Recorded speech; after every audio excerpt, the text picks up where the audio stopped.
Selamat datang di video pembelajaran saya kali ini. Kali ini saya akan membahas aplikasi yang mendadak populer dalam beberapa pekan terakhir. Tidak hanya di Indonesia, namun juga di dunia. Aplikasi ini bernama Clubhouse, sebuah aplikasi media sosial berbasis audio yang menggabungkan konsep podcast dan sosial media dalam satu platform. Clubhouse sendiri terus menjadi perbincangan hingga saat ini. Terlebih ketika salah satu tokoh dunia yang sedang naik daun yaitu Elon Musk, pendiri Tesla Motor mulai menggunakannya. Elon Musk bahkan menuliskan cuitannya di akun Twitternya dengan mengajak Presiden Rusia Vladimir Putin untuk berbincang pada aplikasi tersebut. Melihat fenomena ini, sepertinya akan menarik jika aplikasi ini dapat difungsikan untuk penyampaian materi pembelajaran di masa pandemi ini. Sebelum kita lebih jauh, saya akan membahas dahulu apa Clubhouse itu sebenarnya. Clubhouse sendiri merupakan aplikasi sosial media berbasis suara, di mana kalian dapat membuat atau bergabung ke room atau ruangan virtual untuk berbicara bersama pengguna lain atau sekedar mendengarkan.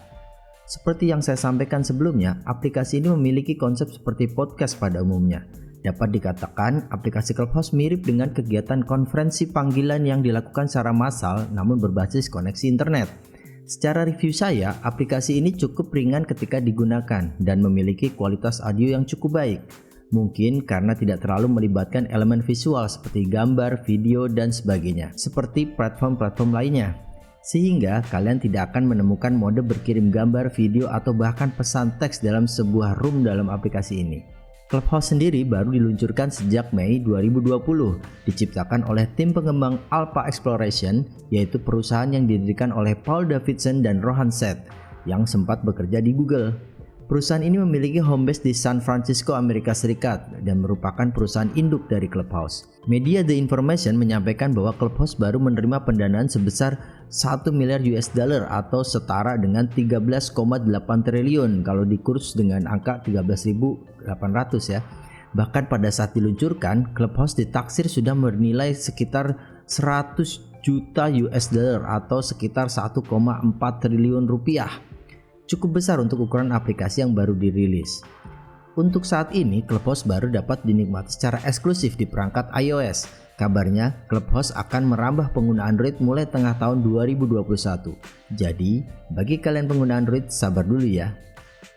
Lalu bagaimana cara mendaftarkan diri ke Clubhouse? Hal inilah yang cukup unik di aplikasi ini.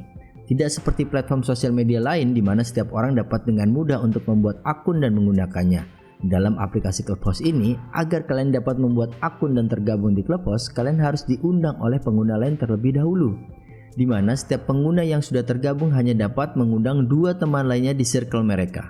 Namun nantinya, jika kalian sudah bergabung dan aktif menggunakan Clubhouse seperti berbicara di room, menjadi moderator, dan beragam hal lainnya, jatah undangan yang diberikan akan bertambah. Salah satu hal yang membuat aplikasi ini wajib dicoba oleh kalian karena selain kualitas audio yang diberikan cukup baik, juga karena hak privasi yang diberikan dan minimnya distraksi karena setiap pengguna yang masuk di dalam room akan memiliki 3 peran. Yang pertama, speaker, yang bertugas sebagai pembicara. Yang kedua adalah moderator, dan yang terakhir adalah listener atau pendengar. Nah, jika kalian hanya berstatus sebagai listener atau pendengar, kalian tidak dapat ikut berbicara dalam room tersebut dan harus menunggu moderator mengangkat menjadi speaker terlebih dahulu untuk berbicara. Hal ini membuat distraksi dari user pengguna lain yang tidak berkepentingan dapat melakukan spam seperti komen pada aplikasi lain ketika berlangsung secara live. Bagi kalian yang lebih suka mendengarkan perbincangan seperti podcast, mendengarkan atau dalam istilah menguping di Clubhouse cocok menjadi kegiatan menemani work from home kalian di masa pandemi seperti saat ini. Karena Clubhouse masih tersedia secara eksklusif di sistem operasi iOS dan hanya dapat digunakan via jalur undangan, aplikasi ini lebih secure dibanding platform lainnya atau lebih aman ya. Mungkin karena jumlah penggunanya yang masih cukup kecil. Terakhir, kenapa kalian harus mencoba aplikasi ini? Karena topik diskusi yang terdapat pada platform ini cukup menarik. Namun ini juga bergantung ke dalam circle pertemanan yang kalian miliki di Clubhouse. Pada sisi tampilan, Clubhouse ini sangat clean menurut saya. Dengan warna dasar krem membuat aplikasi ini tampak lebih elegan. Pada tampilan utama, kalian dapat melihat menu utama berada pada bagian atas dan timeline atau the hallway, istilah yang dipakai oleh Clubhouse, berada pada bagian tengah. Pada bagian menu utama terdapat tombol untuk mencari member lainnya, mengundang rekan kalian, kalender event yang sedang berlangsung, tombol notifikasi pemberitahuan, hingga keterangan profil biodata kalian. Kalian juga dapat merencanakan atau membuat sebuah kegiatan diskusi, menambahkan pembicara, mengatur host, hingga menuliskan secara singkat deskripsi kegiatan atau acara kalian tersebut. Pada bagian profil, kalian juga dapat menautkan akun Twitter dan Instagram kalian. Pada bagian ini pula terdapat keterangan tanggal bergabung dan orang yang mengundang kalian. Berdasarkan opini saya, secara user interface aplikasi ini sangat simpel dan mudah digunakan, bahkan bagi saya yang baru menggunakan aplikasi ini beberapa hari lalu. Kalian juga dapat melihat panduan lengkapnya di halaman clubhouseguide.com untuk mendapatkan informasi secara lengkap. Clubhouse sendiri sebenarnya terancam akan diblokir oleh Kementerian Komunikasi dan Informasi atau Kominfo.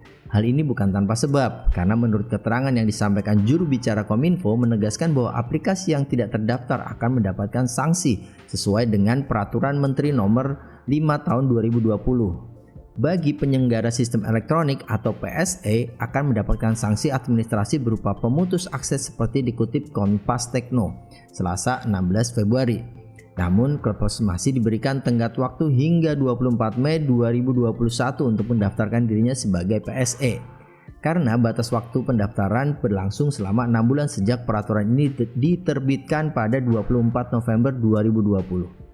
Namun jika pihak Clubhouse tidak melakukan, maka pengguna Clubhouse di Indonesia siap-siap gigi jari karena tidak dapat menggunakan platform sosial media ini. Bagaimanapun juga, kehadiran Clubhouse seolah memberikan angin segar bagi para pencinta diskusi yang masih membutuhkan ruang privasi di era globalisasi. Maka aplikasi ini layak dicoba sebelum hal-hal tidak diinginkan terjadi. Sekian penjelasan dari saya terkait Clubhouse. Saya Trada Lardiatama. Sampai jumpa di video selanjutnya dan selamat mencoba. Terima kasih.